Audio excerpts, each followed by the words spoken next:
So we're here to talk about today Turnitin assignments, especially pertaining to the nursing program. I have been requested to try and adapt a grading rubric, and so we're going to walk through it and see if this might be a general option for you guys. So this is within a test assignment. This is a course that I have, which is SU19 test. It's just a fake course. I created a Turnitin assignment that's called Test Nursing, Testing Out. I just was messing around with it a little bit. And so I created it much like what a lot of your guys' curriculum works around, where you have 3 parts to the submission, which is right here. And you can adjust the dates accordingly and the scores accordingly. That's not much different. But I know that some considerations of wanting to use a grade mark option, which is launching a rubric. And that's what I'm here to help with and doing a little more research. This might be a great option, actually. So you'll go ahead and launch the rubric manager. It'll take a second to load.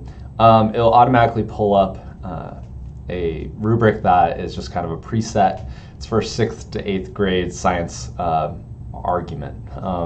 And it's just an example. But actually, this is what strongly inspired, because I know that I was encouraged to look for options that are more qualitative than quantitative at this point. So this one actually is a great example of a qualitative, and how I figured that out is when you hover down here by this 0, it actually pulls up, let me do it again, so it actually pulls up qualitative rubric, a rubric that provides standard feedback but has no numeric scoring.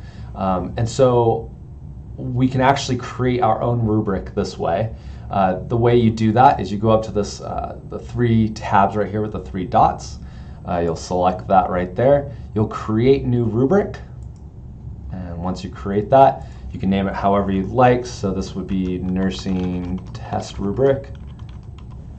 And as you can tell, it already has a scaling, but let's go ahead and change that right down here. So this is your scoring type. So this is a percentage. This also has a very specific scoring, but actually, let's just go ahead and do a qualitative rubric. So again, you could change the scale to adequate. You could change it to inadequate. Inadequate. And you could also change it to no submission, things like that. So again, this is just a general qualitative rubric, rather than actually having any type of numbering response back. And this will give us the power to be able to give responses weekly or however frequently we'd like to our students, securely, specifically to whichever student we'd like. And this would also just really open up a great avenue in order to utilize for our creditors, since that is right around the corner.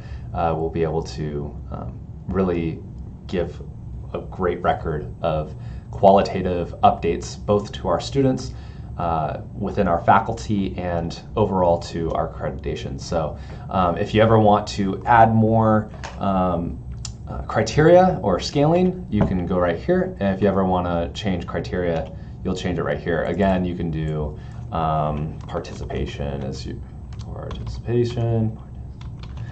My spelling is not the strongest suit, but that's okay. And again, you can change the criteria here, or you can also delete it with this trash can on either one. And so then once you're done with that, you want to be sure to save it. When you save it, then you can go ahead and it should just, this should gray out right here. You'll go ahead and close it. And that will now give you an option within your no rubric to choose nurse testing rubric. And that'll go ahead and give good feedback for those 3 assignment parts. And hopefully that gives some solution to this criteria issue and allowing it to be qualitative rather than quantitative at this point. So yeah, I hope this was a helpful video and provides a very concise response to the issue presented to me. And so yeah, let me know if you have any questions, and I hope that gives you all a very good solution. So, yeah, thank you.